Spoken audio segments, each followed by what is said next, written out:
নমস্কার বন্ধুরা, আমার ইউটিউব চ্যানেল তপন লাইফস্টাইলে আপনাদের সবাইকে স্বাগত জানাই। আশা করি আপনারা খুব ভালো আছেন। আজকে আমি আপনাদেরকে দেখাবো ব্রাকাট ব্লাউজের মধ্যে খুব সুন্দর একটা ডিজাইন কিভাবে কাটিং করতে হবে আর কিভাবে স্টিচিং করতে হবে, সম্পূর্ণ ভিডিও আপনাদের সাথে শেয়ার করব। আগে থেকে রেডি করা ফর্মা দিয়ে কিভাবে আমরা কাটিং করব সেই অভিজ্ঞতাও একসাথে শেয়ার করব। তো চলুন কিভাবে কাটিং করতে হবে দেখাবো। আর অবশ্যই ঘরে বসে কাজ শেখার জন্য আমার চ্যানেলটিকে সাবস্ক্রাইব করে রাখুন আর নোটিফিকেশন বেলটি অন করতে ভুলবেন না। আমি যখনই ভিডিও ছাড়বো আপনাদের কাছে পৌঁছে যাবে। আমার ভিডিও দেখে আপনাদের কাজ শিখতে খুব সুবিধা হবে। তো চলুন কিভাবে কাটিং করবো আপনাদের সাথে শেয়ার করবো।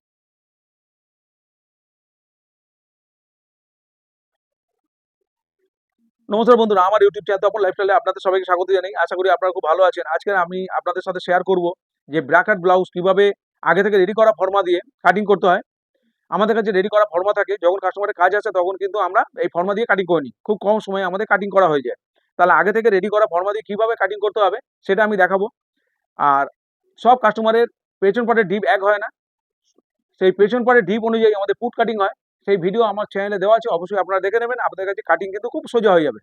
আর আজকের আমি এই রেডি করা ফর্মা দিয়ে কিভাবে কাটিং করতে হবে সেটা আমি আপনাদের সাথে শেয়ার করব। আর ব্রাকাট ব্লাউজের মধ্যে একটা সুন্দর ডিজাইন করে দেখাবো। এত সুন্দর একটা ডিজাইন, খুব দারুণ ডিজাইন, খুব ইজি ভাবে আপনারা করতে পারবেন। সব্যসাচী ব্লাউজ যেভাবে করা হয় ব্রাকাট ব্লাউজের মধ্যে আমি সেইভাবে কাটিং করব আর সেলাই করব। তাহলে এর মধ্যে কাপ সেট করব, পাইপিং সেট করব, কিভাবে করব সবার প্রথমে আমি একটা মাপ বলে দিই। যে মাপে আমি এটা কাটিং করব, পুট হচ্ছে 14, ছাতি 34, বগলের নিচ থেকে ফিতে ধরলে যে ছাতি পাওয়া যায় সেই ছাতির মাপে ব্রাকাট ব্লাউজ কাটিং করা হয় আর ফিটিংস করা হয়। ছাতি 34, কোমর হচ্ছে 32, বগল মোড়া 16, ঝুল 14, পয়েন্ট 10, পয়েন্ট হচ্ছে 10। কিন্তু ব্রাকাট ব্লাউজে যখন ফর্মা কাটিং করা হয় তখন কিন্তু 1 থেকে 1.5 ইঞ্চি ঝুলিয়ে কাটিং করা হয়। সামনের গলা 7, পেছনের ডিপ হচ্ছে 9 ইঞ্চি, হাতা 9, মুড়িও 9। তাহলে সামনের পেছন পাটের ডিপ 9, তার পেছন পাটের ডিপের উপর নির্ভর করে যে আমাদের পুট কাটিং। তাহলে পেছন পাটের ডিপ হচ্ছে 9, তাহলে আমরা কিন্তু উপর থেকে 9.5 কাটিং করব, উপরে শোল্ডার জয়েন্ট চলে যাবে হাফ ইঞ্চি, সেই কারণে। তাহলে সবার প্রথমে আমাকে দেখতে হবে যে ঝুল কাস্টমারের যে মাপটা আমার কাছে আছে সেই কাস্টমারের ঝুলটা হচ্ছে 14। আমার কাছে এই ফর্মার মধ্যে কত ঝুল আছে আগে দেখতে হবে। এখানে ঝুল আছে কিন্তু এইভাবে আমি দেখে নেবো, এখানে ঝুল আছে আমার 14। তাহলে 1 ইঞ্চি বাড়াতে হবে, উপরে নিচে সেলাই মার্জিন যাবে। 14তে কাটিং করলে হবে না, সেলাই মার্জিন বাড়াতে হবে, না হলে ছোট হয়ে যাবে। ঝুল হচ্ছে 14, তাহলে 1 ইঞ্চি সেলাই মার্জিন বাড়াতে হবে। তাহলে 14 একে 15, আমি আগে থেকে একটা দাগ দিয়ে রেখেছি এখানে। তাহলে এইভাবে ধরে নেব, এইভাবে ধরে নিচ্ছি, ওপর থেকে দেখে নেবো ফিতে ধরে, এইভাবে 14 একে 15, এইভাবে একটা দেখে নেবো 14 একে 15 হয়েছে। এই যে 15, এই যে সোজা করে দাগ দিয়ে রেখেছি, 14 একে 15তে আমি নিয়ে নিলাম। এইভাবে একটা ভারী কিছু সাহায্যে এটাকে চেপে দেবো, তাহলে আর সরবে না। আর হচ্ছে পেছন পাটে যেহেতু হুক হবে, তাহলে কিন্তু আমি এখানে সেলাই মার্জিনটা ছেড়ে দেবো। এখানে ব্র্যাকেট ব্লাউজ সামনে হুক হয়, আমি পেছনে হুক করব, তাহলে এখানে আমি আগে থেকে দাগ দিয়ে রেখেছি একটা সোজা 3 সুতো পরিমাণে সেলাই করতে হবে, যেহেতু হুক জয়েন্ট হবে ব্যাক পার্টে। তাহলে এখান থেকে 3 সুতো পরিমাণে সেলাই মার্জিন ছেড়ে এখান থেকে আমি ফর্মাটাকে পেতেছি। এরপরে পুট, পেছন পাটের ডিপ হচ্ছে 9, তাহলে 9 যখন পেছন পাটের ডিপ উপর থেকে, তাহলে 3 ইঞ্চি পুট মাইনাস করতে হবে। তাহলে 3 ইঞ্চি পুট মাইনাস করবো, 14 থেকে 3 বাদ গেলে হবে 11। তাহলে 11-র অর্ধেক 5.5, এখান থেকে 5.5 আমি দাগ দেবো, একটা পুট নিয়ে নেবো 5.5। তাহলে আমার কিন্তু এই ফর্মার মধ্যে আছে 12তে 12, কিন্তু আমি 11তে কাটিং করছি। তাহলে এখানে আমার কাটিং করা আছে ফর্মা 12 ফুটে, তাহলে আমি 11 ফুট, তাহলে আমি 11 ফুটে কাটিং করছি, তার অর্ধেক 5.5 নিলাম। এরপরে আমাকে দেখতে হবে ছাতি, ছাতিকে 4 দিয়ে ভাগ করতে হবে। 34 ছাতি, ছাতিকে 4 দিয়ে ভাগ করব, 4 ভাগের 1 ভাগ নেবো, 8.5। এখান থেকে 8.5 দাগ, একটা দাগ দিলাম। ছাতি 4 ভাগের 1 ভাগ নিলাম, 4 8 32, 33 34, তাহলে 8.5। এই 8.5-এ নিয়ে নিলাম। এখান থেকে কিন্তু এবার যেখানে সেলাই মার্জিন হবে, শোল্ডার জয়েন্ট যেখানে শোল্ডার জয়েন্ট যাবে, এই সেলাইটা হাফ ইঞ্চি পরিমাণ সেলাই হবে। তাহলে সেখান থেকে এই দাগ দিয়ে ফিতেটাকে এইভাবে ধরে আমাকে দেখতে হবে, এখানে বগল মোড়া আমার 16, সেখানে 15তে আনতে হবে। কাটিং করার পরে 16 চলে আসবে। যা বগল মোড়া থাকবে তখন একটু কম করে আনবেন। যদিও আমরা এইটুকুনি জায়গায় ভুল করি, তাহলে কিন্তু সম্পূর্ণ ব্লাউজ ভুল হয়ে যাবে, ফিটিংস ভুল হয়ে যাবে। কেন হচ্ছে এই এর উপরে এইটুকুনি জায়গার উপর নির্ভর করছে আমাদের ফিটিংস। তাহলে এখান থেকে ফিতেটাকে এইভাবে ধরে দেখতে হবে। এখানে আমার দেখুন 7.5 চলে এসেছে, তাহলে আমার কম বেশি করতে হবে না। যদি 7.5 যদি না আসতো তাহলে এটা কিন্তু একটু নামিয়ে নিতে হতো, আর যদি বেশি চলে আসতো তাহলে একটু তুলে নিতে হতো। তাহলে এইভাবে আমাদের দেখে নিতে হবে ফিতে দিয়ে, এইভাবে ফিতে ঘুরিয়ে দেখে নিয়ে তারপরে কিন্তু কাটিং করতে হবে। তাহলে এখান থেকে আমার ঠিক আছে, এটা আর আপ ডাউন করতে হচ্ছে না আমার। তাহলে এক্সট্রা কাপড় কত আছে? এক্সট্রা কাপড় 2.5 ইঞ্চি আছে এখানে। এখানে 2.5 ইঞ্চি এক্সট্রা কাপড় থাকলো আমার পরবর্তীকালে বাড়ানোর জন্য, এক্সট্রা 2.5 ইঞ্চি। আর নিচে কত আছে সেটা আমাকে দেখতে হবে। কোমর হচ্ছে 32, কোমরকে 4 দিয়ে ভাগ করে 1 ভাগ নেবো। এই যে সেলাই মার্জিন ছেড়ে এখান থেকে নিলাম 32, 4 8 32, এই 8 এ দাগ দিলাম। 8 এ দাগ দেওয়ার পরে এখানে কত কাপড় আছে এক্সট্রা? এখানেও আছে 2.5 ইঞ্চি 2 সুতো, নিচে আছে 2.5 ইঞ্চি 2 সুতো এক্সট্রা হচ্ছে এইখানে 2.5 ইঞ্চি 2 সুতো এক্সট্রা। 2.5 ইঞ্চি 2 সুতো মানে 2 ইঞ্চি 6 সুতো। তাহলে 6 সুতো আমার টেকিং এ চলে যাবে, 2 ইঞ্চি এক্সট্রা কাপড় থাকবে পরবর্তীকালে বাড়ানোর জন্য। তাহলে আমার কাছে পর্যাপ্ত পরিমাণে পরবর্তীকালে বাড়ানোর জন্য কাপড় আছে আমার এখানে, ঠিক আছে। তাহলে এরপরে কি হবে? সব আমার ফর্মাল এই বগল মোড়াও ঠিক থাকলো, এটাও ঠিক থাকলো। তাহলে এবার আমি কাটিং করব এটা। কিভাবে কাটিং করব? এটা বগল মোড়া কিন্তু 11 তে, এটা কিন্তু 12 তে করা আছে। তাহলে আমি এইভাবে এটা কাটিং করে কিভাবে নামাবো সেটা আমার দেখতে হবে। তার মধ্যে আমাকে এখানে এইভাবে চকের দাগটা দিয়ে নিতে হবে।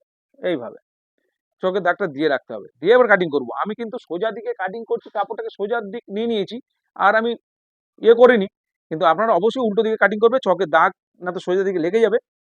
এখানে কিন্তু কাপড়টাকে আমি 2 ভাঁজ করে নিয়েছি আয়রন করে, লাইনিংটাকেও 2 ভাঁজ করে আয়রন করে নিয়ে আগে লাইনিং পার্ট পেতে নিয়েছি, তার উপরে কিন্তু কাপড়টাকে সমান করে এই ভাঁজের সাথে ভাঁজে মিলিয়ে এইভাবে আমি রেখেছি।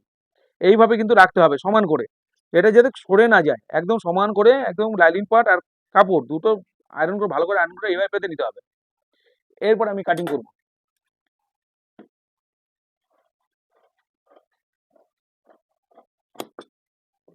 এইভাবে আপনাদের কাটিং করতে অসুবিধা হলে অবশ্যই আপনারা পিন সেট করে নেবেন, না হলে কিন্তু কাপড় সরে গেলে সমস্যা হবে। এইভাবে আমি কাটিংটা করে নিচ্ছি।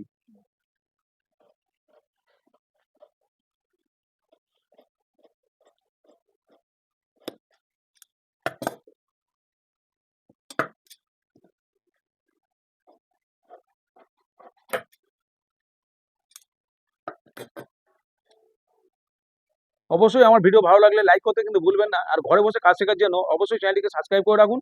আর নোটিফিকেশন বেলটি অবশ্যই অন করে রাখবেন, যখন এই ভিডিও ছাড়বো আপনাদের কাছে পৌঁছে যাবে। আমার ভিডিও দেখে আপনাদের কিন্তু কাজ শিখতে খুব সুবিধা হবে। এবার আমি ফর্মাটাকে উঠিয়ে নেব, সরিয়ে দিলাম। তাহলে আমার এখান থেকে এই সেলাই মার্জিন থেকে এখানে দেখে নেবো 11 কোথায় আছে, 11 অর্ধেক 5.5। এরপরে আমি এখান থেকে কিন্তু এইটা এইভাবে এর সাথে মিলিয়ে দেবো, এইভাবে এসে মিলিয়ে দেবো। এইভাবে আমি কাটিং করে নেবো এটা, যেহেতু এটা আমার কমাতে হবে পুরটা।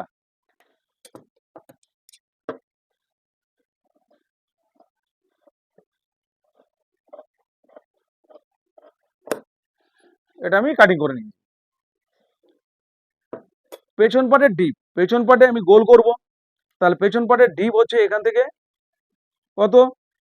9, 9 মানে 9.5। পাশের গলা কত দেব? এই ডিপে এখান থেকে আমি দিয়ে দেবো 2.5 ইঞ্চি। এই ডিপে আমি 2.5 ইঞ্চি দিলাম, সেলাই করে 2.5 ইঞ্চি 2 সুতো যাবে। আর এখানে সেলাই এখানে এই মার্জিন সেলাই হবে। তাহলে শোল্ডারের যে কাপড়টা থাকবে, আমাদের কাঁধের যে কাপড়টা 2.5 ইঞ্চি থাকবে সেলাই করার পরে, এখান থেকে আমি দিয়ে দিলাম 2.5 ইঞ্চি এই ডিপের জন্য। এবার এটা কিন্তু আমি এইভাবে ডট ডট করে গোল করে নিলাম। আপনারা অবশ্যই এখান থেকে চক দিয়ে টেনে নিয়ে বক্স করতে পারেন, যদি আমার মতো ডট ডট করে না করতে পারেন। এরপর আমি এটা কেটে নেব।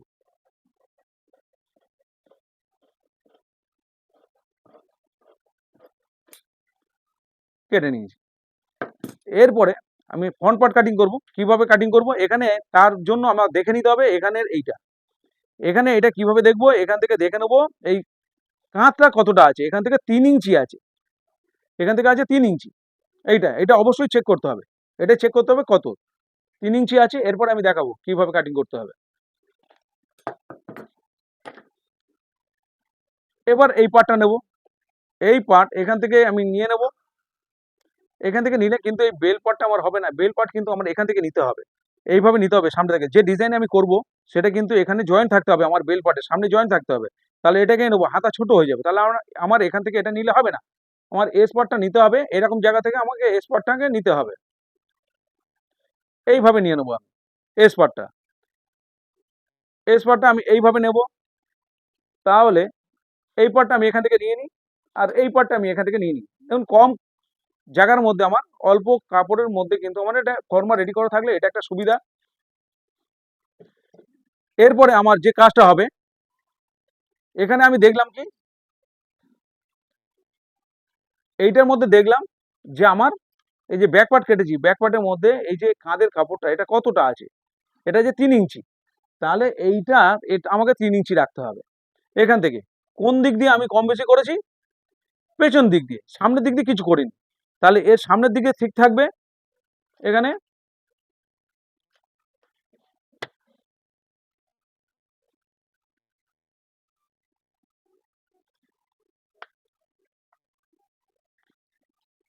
তাহলে এদিকে সামনের দিকে ঠিক থাকবে। আমার 3 ইঞ্চি এই সামনে থেকে এদিক দিয়ে ধরে নিতে হবে, এখানে 3 ইঞ্চি, এইভাবে 3 ইঞ্চিতে দাগ দিতে হবে এটা।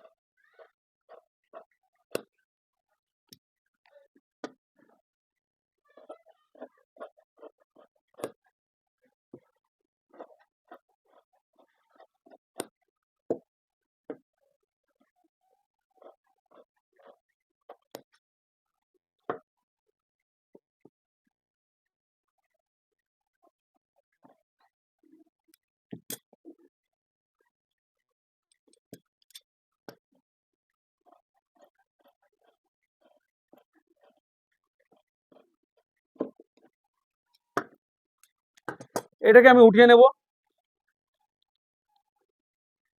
এখান থেকে এটা এইভাবে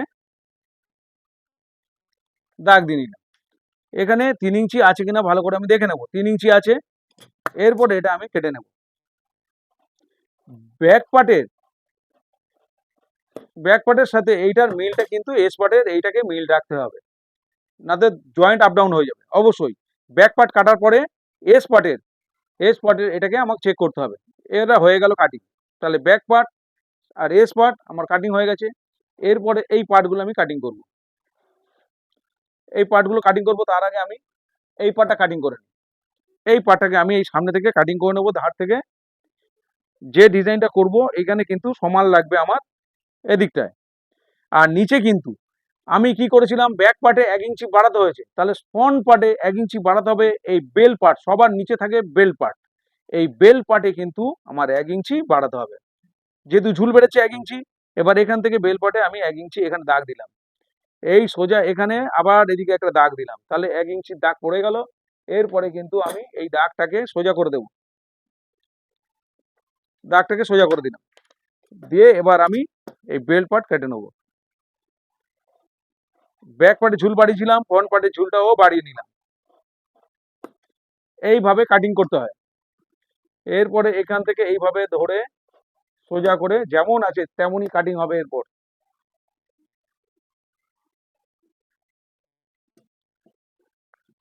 এরপরে এইটা আমি কিন্তু একটু তুলে নেব, যে ডিজাইনটা করব সেখানে কিন্তু এটা কোনো ব্যাপার না। এইটা আপনি এইভাবে যেভাবে কাটিং করছি এইভাবে কাটিং করতে হবে, বা এইভাবেও কাটিং করা যায়, যেভাবে আছে সেভাবেই কাটিং করা যায়, কিন্তু এইভাবে করলে এটা সুন্দর হবে আরো ফিনিশিংটা। এইভাবে তুলে নিয়ে আমি এটা কাটিং করছি।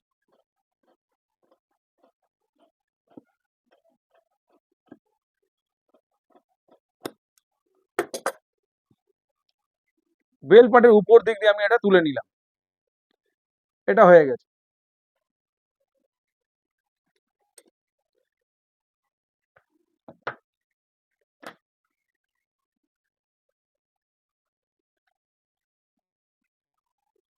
এরপরে আমি এটা টেকিং পিস, এই টেকিং পিসটাকে এখান থেকে আমি কেটে নেব।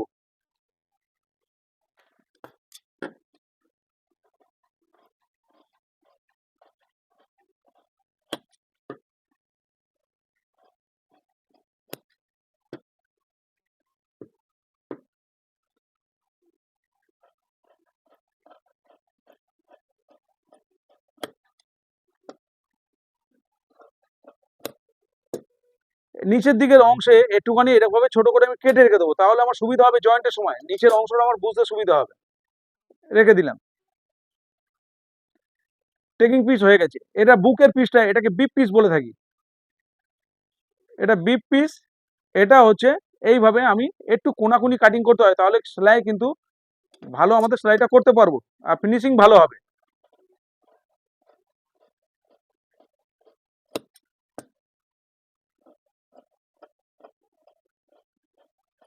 এরপরে এখানে একটা জিনিস আমাকে দেখতে হবে, যে ফ্রন্ট পার্টে অবশ্যই এটা দেখতে হবে, এখানে অবশ্যই পিন দিয়ে ধরে নেবেন। যদি কাটতে অসুবিধা হয়, এদিকে বাইরে দিকে কাপড় নেই, কাটতে প্রবলেম হচ্ছে, তাহলে এটা কিন্তু দেখতে হবে আমার সামনের ডিপ আমার ফর্মার মধ্যে কততে কাটিং করা আছে। আমার সামনে কিন্তু 7.5 কাটিং করা আছে। তাহলে হচ্ছে এখানে চেয়েছে কাস্টমার 7, তাহলে আমার কি করতে হবে, এইটা হাফ ইঞ্চি তুলে নেবো এখান থেকে। শুধু এইটা তুলে নিলেই আমার হয়ে যাবে। এটা তুলে কিভাবে তুলবো, এইভাবে এটাকে সোজা এইভাবে এর সাথে আমি মেকআপ করে দেবো। এই যে এটা এর সাথে মেকআপ করে দিলাম দাগ দিয়ে। এটা আপ ডাউন করার জন্য কিন্তু এইখানে শুধু করলে আমার হয়ে যাবে।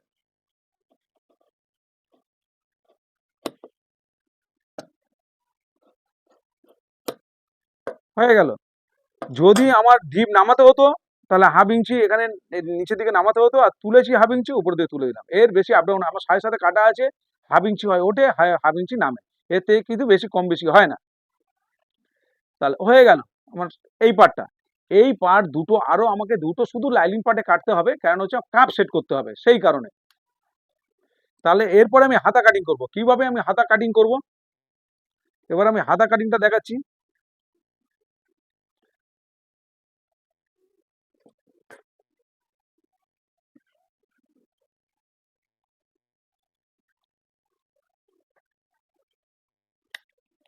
আমার বগল মোড়া হচ্ছে কত, বগল মোড়া 16। তাহলে এইভাবে কাটিং করতে হয়। এবার আমি দেখাচ্ছি এই যে এর মধ্যে এখানে কিভাবে কাটিং করতে হবে, এখানে কতটা এক্সট্রা কাপড় নেওয়া আছে, তার সাথে আমার হাতার ম্যাচিং আসতে হবে। তাহলে এইখান থেকে ধরতে হবে, একদম উপর থেকে এই কোনাকুনি ধরতে হবে। যা থাকবে তার থেকে 1 ইঞ্চি বাড়াতে হবে। যা থাকে 1 ইঞ্চি বাড়িয়ে কাটিং করলেই হয়ে যাবে। তাহলে আছে এখানে 8.5, এখানে 8.5 আসছে, এই কোনাকুনি ধরে এইভাবে 8.5 আসছে। তাহলে 8.5 1 ইঞ্চি বাড়ালে হবে 9.5। এখান থেকে 9.5 আমি দাগ দিয়ে দিলাম, এই যে 9.5। আরো একটা 9.5 দাগ দিয়ে দিলাম সাইডটাকে সোজা করার জন্য। ঝুল হচ্ছে 9 ইঞ্চি, আর 6 সুতো এক্সট্রা নেবো। এই যেহেতু লাইনিং দিয়ে সেলাই হচ্ছে, নিচে উপরে সেলাই করে 6 সুতো নিলেই আমার হয়ে যাবে। 1 ইঞ্চির দরকার নেই, 1 ইঞ্চি নিলে 2 সুতো বেড়ে যাবে। আর যদি আপনার বেশি করে সেলাই করেন, তাহলে 1 ইঞ্চি নিতে পারেন, ঝুল প্লাস 1 ইঞ্চি। আমি ঝুল প্লাস 6 সুতো নিচ্ছি। ঝুল প্লাস 9 ইঞ্চি ঝুল, 9.5 2 সুতো নিলাম। এখানেও 9.5 2 সুতো নিলাম। এখান থেকে নামাবো কত, এটা এটা ছাতিকে 8 দিয়ে, এটা একটা ফর্মুলা ব্যবহার করতে হয়। আমরা যদি সঠিক ফর্মুলা ব্যবহার করি আর সঠিকভাবে কাটিং করি, তাহলে কিন্তু আমাদের ফিটিংস পারফেক্ট আসবে, কোনো গন্ডগোল হবে না। আর আমি যেভাবে কাটিং দেখাচ্ছি, এর আগে অনেক পেপারের মধ্যে কাটিং দেখিয়েছি কিভাবে ফর্মা কাটিং করতে হয়, আর কিভাবে ডিটেলসে দেখিয়েছি যে পেপার কিভাবে কাটিং করতে হয়, কিভাবে ফর্মুলা ইউজ করতে হয়, আর কিভাবে যেভাবে আমি দেখেছি ওইভাবে কাটিং করলে পয়েন্ট কিন্তু আপ ডাউন হবে না, ফিটিংস খুব ভালো আসবে। এটা নিলাম। এখান থেকে যেটা নামাবো, সেটা ছাতিকে 8 দিয়ে ভাগ করব। এখানে 34 ছাতি, 34কে 8 দিয়ে ভাগ করলে যেটা হবে, সেখানে এটা নামাতে হবে। এখানে নামিয়ে কাজ করব। 4 ইঞ্চি 2 সুতোর মতো হবে, আমি 4 ইঞ্চি 2 সুতো এখানে নামিয়ে দিলাম উপর থেকে। এখান থেকে 4 ইঞ্চি 2 সুতো নামানোর পরে এইভাবে দাগগুলো সোজা করতে হবে। এই দাগটা আমি সোজা করে দিলাম, এই দাগটাকেও সোজা করে দিলাম, এইভাবে এই 4 ইঞ্চি 2 সুতো নামালাম, যেটা দাগটা সোজা করলাম। এদিকে সাইডের যে দাগটা, এটা 1 ইঞ্চি বেশি নিলাম, যেটা বগল মোড়া প্লাস বগল মোড়ার অর্ধেক প্লাস 1 ইঞ্চি, এটা আমি নিয়ে নিলাম। এরপরে এখান থেকে ঘুরিয়ে, এখান থেকে এই কোণ থেকে দেখতে হবে এখানে বগল 8.5 কোথায় আসছে, বগল মোড়া 17, তার অর্ধেক কোথায় আসছে, 8.5 এখানে এখানে আসছে। এবার এখান থেকে কিছুটা ছেড়ে তারপরে এইভাবে এইভাবে শেপটা দিতে হবে ডাউন, এইভাবে ডাউনটা আমি দিয়ে দিলাম। এবার মুড়ি, হাতার যে মুড়ি থাকবে তার অর্ধেক প্লাস 1 ইঞ্চি নেবো। হাতার মুড়ি হচ্ছে 10, 10-এর অর্ধেক 5, আর 1 ইঞ্চি এক্সট্রা 6, এই নিয়ে নিলাম। এবার আমি এই সেভ স্কেল দিয়ে এইভাবে আমরা যেভাবে এইভাবে কাটিং দেখাচ্ছি, এইভাবে সেভ স্কেল দিয়ে কাটিং করলে তাহলে কিন্তু আর এখানকার মাপের প্রয়োজন নেই, একদম ফিটিংস আসবে। এই সেভ স্কেল দিয়ে আমরা কাটিং করব। এরপরে এখান থেকে এভাবে কেটে নেব।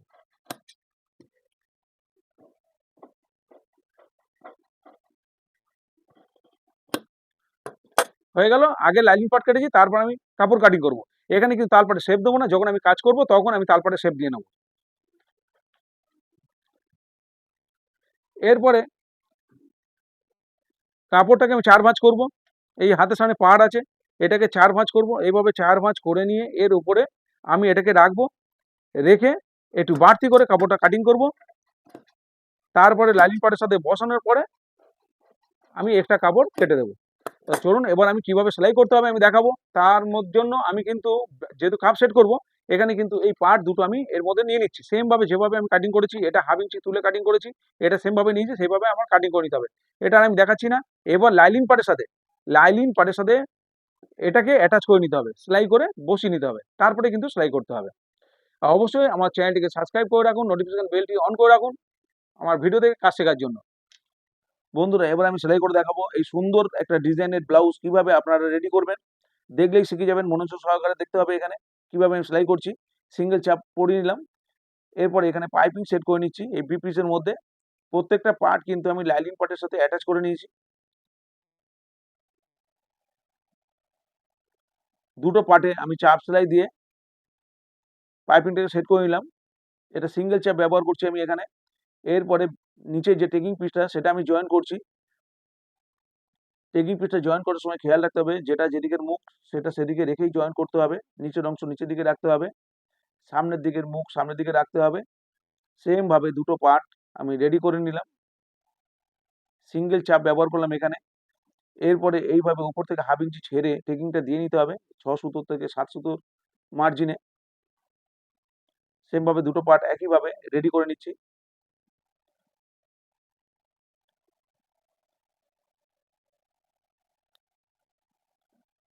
রেডি হয়ে গেছে। আরো দুটো পার্ট আমি লাইলিং পার্টের মধ্যে রেডি করে রেখেছিলাম আগে থেকে। এবার এই দুটো পার্টের সাথে কিন্তু এইভাবে অ্যাটাচ করতে হবে, সামনের দিকে খোলা রেখে। সামনের দিকে খোলা রাখতে হবে এই কারণে কাপটা ঢোকানোর জন্য একটা দিক ওপেন রাখতে হবে। 3 দিক আমি জয়েন করে দিচ্ছি, সামনের দিকটা ওপেন রেখেছি।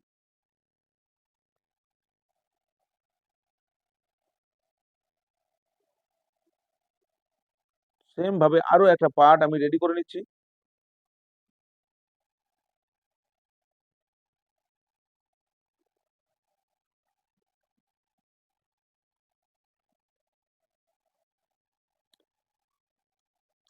এরপরে বেল পার্ট, এখানে যেহেতু সিঙ্গেল চাপ আমার পরানো আছে, আমি বেল পার্টটাকে রেডি করে নিচ্ছি। এখানে পাইপিংটা সেট করে নিচ্ছি। এই মিডিলে ছোট করে কেটে নিতে হবে, মিডিলে ছোট করে কেটে নিতে হবে, নাহলে পাইপিং ঘুরবে না। এরপরে 2 সুতো গ্যাপ দিয়ে একটা চাপ সেলাই দিতে হবে। এবার ডবল চাপ পরিয়ে নিয়েছি। একটু দূর থেকে 2 সুতো গ্যাপ থেকে পাইপিংটাকে সেট করার জন্য, পাইপিংটা যাতে চেপে বসে থাকে তার জন্য 2 সুতো গ্যাপ থেকে পাইপিং এর উপর থেকে সেলাইটা দিতে হবে। নিচের দিকে সেলাইটা যেন পাইপিং এর উপর থেকে যায়। মিডিলে একটা দাগ দিয়ে রেখে দিলাম। এরপরে এস পার্ট আমি জয়েন করছি, দেখুন এস পার্টটাকে নিচের দিকে রেখেছি, আর ঠিক কটুরি পিসটা উপর দিকে রেখে আমি সেলাই করছি। অবশ্যই প্রত্যেকটা সেলাই ডবল সেলাই দিয়ে নিতে হবে। আমি যেভাবে সেলাই করলাম এখানে কিন্তু টেনে সেলাই করা যাবে না, তাহলে কিন্তু কাপড় খিঁচে যাবে।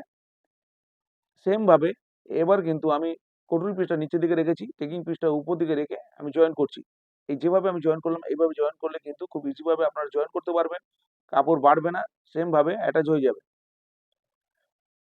এরপরে আমি পাইপিং সেট করব সামনের পার্টে। কাপটাকে এখান থেকে সামনে দিকে খোলা রেখেছিলাম, কাপটাকে আমি ঢুকিয়ে নিলাম। এই কাপটাকে ঢুকিয়ে নিয়ে সামনের দিকে যে খোলা অংশটা আমি বন্ধ করে দিলাম সেলাই করে। সামনে দিকে খোলা অংশটা বন্ধ করে নিলাম। সেম ভাবে আরো একটা পার্টে সামনের দিকে খোলা মুখটা বন্ধ করে দিচ্ছি। এরপরে সেম ভাবে সিঙ্গেল চাপ পরিয়ে নিয়ে সামনের দিকে পাইপিংটাকে সেট করে নিতে হবে।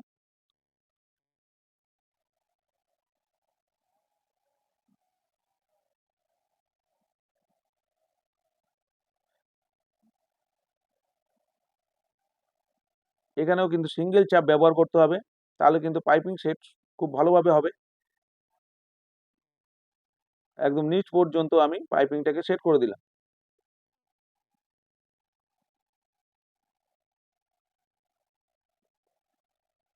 সেম ভাবে আরো একটা পার্ট আমি চাপ সেলাই দিয়ে সিঙ্গেল চাপ দিয়ে পাইপিংটাকে সেট করে নিচ্ছি।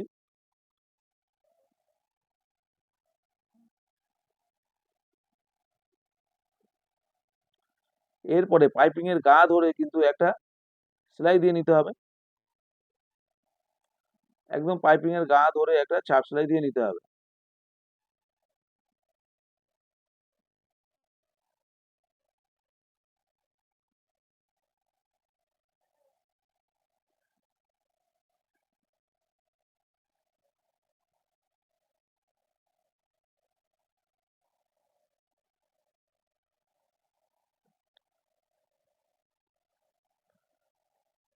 পাইপিং এর গা ধরে একটা চাপ সেলাই দিয়ে নিয়েছি, আমার কাজ করতে সুবিধা হবে।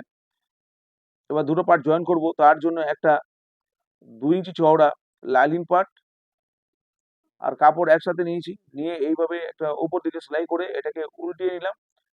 উল্টিয়ে নিয়ে এটাকে আমি রেডি করে নিচ্ছি মিডিল জয়েন্টের জন্য। এবার আমি একটা সেলাই দিয়ে বসিয়ে নিলাম দুটো পার্ট, মুখটা খোলা অংশ ছিল, যেটুকুনি প্রয়োজন কাপড় রেখে বাকি অংশটা কেটে দেবো। এরপরে মিডিলে এইভাবে দেখে নিতে হবে, কোদ দিয়ে সেট করতে হবে, দুটো পার্ট এইভাবে রাখতে হবে সমান করে।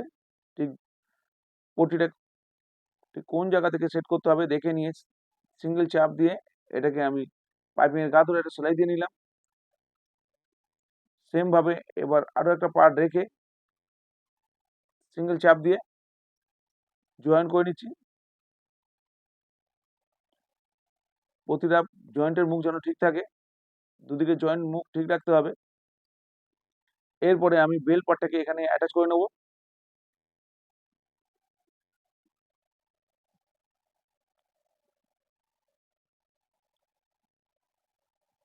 এইভাবে বেল পার্টটা ঠিক মিডিল পজিশনে রেখে এইভাবে জয়েন করতে হবে। এখানেও সিঙ্গেল চাপ ব্যবহার করতে হবে।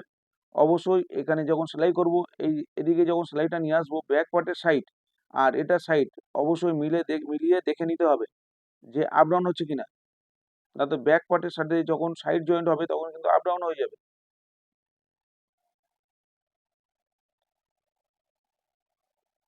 এখানে এই নিচের পার্টটা এই বেল পার্ট যখন জয়েন করতে হবে, নিচের দিকে জয়েন্টের সময় বেশি কাপড় এখানে তুলে সেলাই করলে হবে না।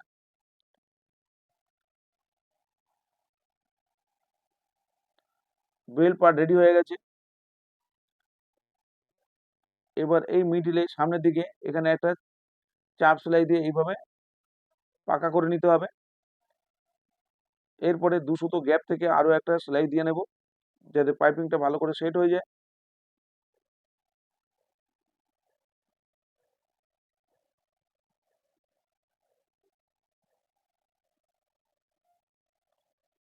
সেম ভাবে আরো একদিকে চাপ সেলাইটা দিয়ে নিচ্ছি।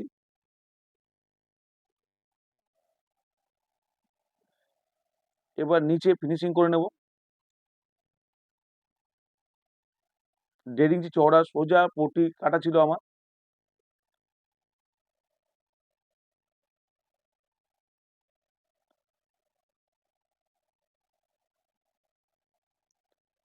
নিচে পট্টি জয়েন করে আমি ফিনিশিং করে দিলাম।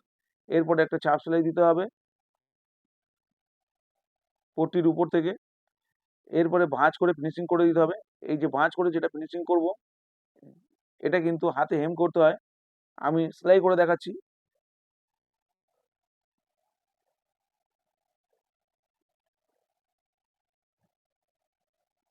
সামনের পার্ট আমি ফিনিশিং করে নিয়েছি। এক্সট্রা এখানে কাপড়টা কেটে দেবো, বেল পার্টে এক্সট্রা হয়েছিল। এরপরে ব্যাক পার্টে এখানে সাইড থেকে 5.5 ইঞ্চি আর উপর থেকে 4.5 ইঞ্চি, আপনাদের যেখানে প্রয়োজন পড়বে ঠিক গ্যাপ ছেড়ে ঠিক সেই রকম জায়গায় এটাকে টেকিংটা দিতে হবে। সবার সাইজ সমান নয়। অবশ্যই টেকিংটা দিয়ে নিচ্ছি আমি। অবশ্যই সব ডবল সেলাই দিয়ে নেবেন আপনারা। এরপরে মিডিলে আমি কেটে নেব, যেহেতু আমার ব্যাক পার্টে হুক হবে। এবার এদিকে হুকের ঘর হবে, এদিকের অংশে হুকের ঘর হবে, তাই লাইলিং পার্ট আর কাপড় দুটো একসাথে নিয়ে নিচ থেকে জয়েন করে একটা চাপ সেলাই দিয়ে নিলাম। এবার বাইরের দিকে 1 ইঞ্চি বের করে বাইরে দিয়ে কিন্তু সম্পূর্ণ থাকবে, সেলাইয়ের উপর গার্ড দিয়ে সেলাইটাকে গার্ড দিয়ে এটাকে ফিনিশিং করতে হবে, 3টে পরপর সেলাই দিয়ে নিতে হবে। এটা সম্পূর্ণ কিন্তু বাইরের দিকে থাকলো। এবার নিচে পট্টি জয়েন করে ফিনিশিং করে নিচ্ছি। সেম ভাবে এদিকের পার্টে কিন্তু হুক লাগানো হবে। এটা উপর থেকে আমি জয়েন করছি পট্টি, একটা কাপড় আর একটা লাইনিং পার্ট দুটো একসাথে নিয়েছি মোটা করার জন্য। এটা সেম ভাবে যেভাবে দেখালাম এইভাবে কিন্তু নিচে থেকে ফোল্ড হয়ে যাবে, এটা কিন্তু বাইরে থেকে বাড়তি থাকবে না। এবার নিচে ফিনিশিং করে নিলাম। এবার দুটো পার্ট দেখে নিতে হবে আপ ডাউন হয়েছে কিনা, অবশ্যই এইভাবে দেখে নিতে হবে। ভাঁজ করে যেভাবে ফিনিশিং অবস্থা থাকবে সেইভাবে ভাঁজ করে দেখে নিতে হবে এটা এইভাবে আপ ডাউন হয়েছে কিনা। দেখুন একটু আপ ডাউন হয়েছে, এটাকে সেলাই করে আমি মেকআপ করে নিলাম। এরপরে চাপ সেলাই দেবো। এর দেখে নেবার পরে তারপরে চাপ সেলাই দিয়ে এটা কমপ্লিট করতে হবে। এরপরে ফোল্ড করে ভাঁজ করে দিচ্ছি। এটা নিচের দিকে ফোল্ড হবে আর এটাও সেম ভাবে ফোল্ড করছি, চাপ সেলাই দিয়ে নিলাম। এটা যেহেতু ফিনিশিং মুখ, এখানে কমপ্লিট করতে হবে। এখানে সেলাই দিয়ে নিয়ে আসি ভাঁজ করে। এখানে কিন্তু ফিনিশিং যেহেতু এখানে হুকের ঘর হবে, এখানে ফিনিশিং করা আছে, এটাকে ফোল্ড করে একদম ভেতর দিকে ঢুকিয়ে পটিটাকে ফিনিশিং করে দিলাম। আর যেদিকে হুক লাগানো হবে সেটা পরে ফিনিশিং করব, উপরে পাইপিং লাগানোর পরে। এরপরে আমি পাইপিং জয়েন করছি, সিঙ্গেল চাপের ব্যবহার করতে হবে।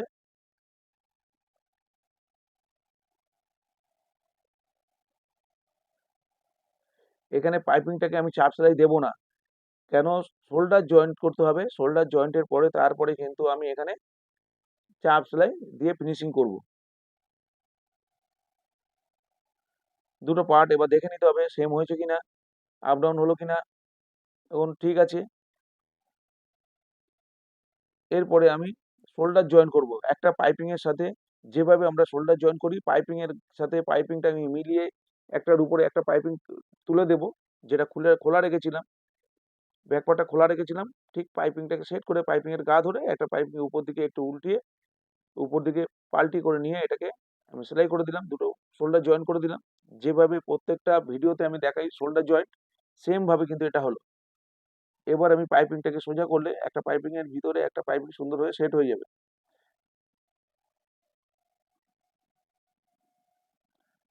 দুটো সাইড মিলিয়ে নিতে হবে হাতা জয়েন্টের আগে। এরপরে পাইপিং যেহেতু শোল্ডার জয়েন্ট হয়ে গেছে, এবার 2 সুতো গ্যাপ থেকে আমি সেলাই দিয়ে পাইপিংটাকে সেট করে নিচ্ছি।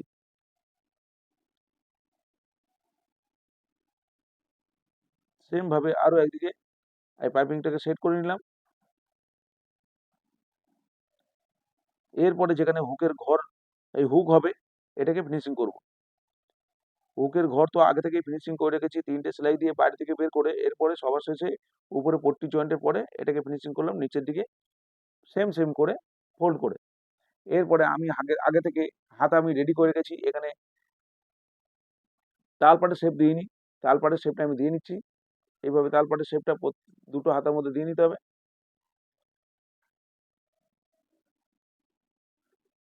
এবারে কাটা অংশ দুটো পার্ট ওপেন হয়ে গেছে, এটাকে জয়েন করে নিতে হবে। মিডিল অংশে ছোট করে কেটে নিতে হবে হাতা জয়েন্টের জন্য।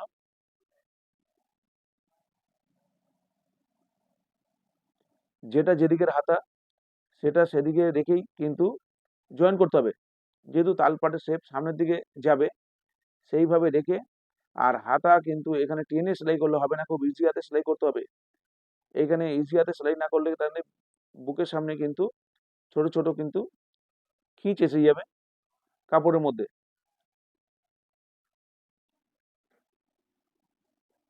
কোনো কাপড়ই টেনে সেলাই করা যাবে না, খুব ইজি হাতে সেলাই করতে হবে, অবশ্যই ডবল সেলাই দিয়ে নিতে হবে। আমি দুরকম ভাবে হাতা জয়েন করা দেখিয়েছি। এখানে এই একসাথে হাতা জয়েন করে সাইড জয়েন করার জন্য আরো একটা হাতা আমি জয়েন করে নিলাম সেম ভাবে। এরপরে আমি সাইডে আমার এক্সট্রা যেটুকুনি কাপড় ছিল এক্সট্রা মার্জিন বাদ দিয়ে আমি এবার স্কেল দিয়ে দাগ দিয়ে সাইড জয়েন করে দিচ্ছি। আরো একটা হাতা জয়েন্ট আমি দেখিয়েছি এর আগে, যে সাইড জয়েন্ট করার পরে হাতা জয়েন করতে হয়। যখন আমরা মাপজোক নিয়ে কাজ করব অবশ্যই সবাই পছন্দ করে না এইভাবে হাতা জয়েন্ট, ওইভাবে হাতা জয়েন করলে সবকিছু পাক্কা ফিনিশিং আসে। আলাদা আলাদা করে হাতা জয়েন করতে হয়। ওটা আমার চ্যানেলে ভিডিও দেওয়া আছে কিভাবে করতে হয়। অবশ্যই আপনারা দেখে নেবেন। আর এইভাবে যারা নতুন কাজ শিখছেন অবশ্যই এইভাবে সেলাই করবেন, তাহলে কমাতে বাড়াতে আপনাদের অসুবিধা হবে না। দেখুন এইভাবে সেলাইটা নিয়ে আসলাম, এবার মৌরির অর্ধেকে দাগ দিলাম, দাগ দিয়ে এখানে স্কেল দিয়ে দাগ দিয়ে নেবেন। আমি এইভাবে সেলাই করে দিলাম, সেম স্কেল দিয়ে দাগ দিয়ে সেলাই করে নেবেন। এবার সোজা করতে হবে, সোজা করে একটা পার্ট যেভাবে ফিনিশিং অবস্থায় থাকে সেইভাবে রেখে আমার মাপজোকটা দেখে নিতে হবে। এইভাবে সোজা করতে হবে, সোজা করে নিয়ে এইভাবে দেখতে হবে নিচে আমার 32 আর উপরে হচ্ছে 34। 34 অর্ধেক 17 আর নিচে 32 অর্ধেক 16 এসছে কিনা দেখে নিতে হবে, সব ঠিকঠাক আছে। সুন্দর একটা ব্লাউজ রেডি হয়ে গেছে বন্ধুরা। টাটা, আবার নতুন কোনো ভিডিও নিয়ে আপনাদের সাথে দেখা হবে।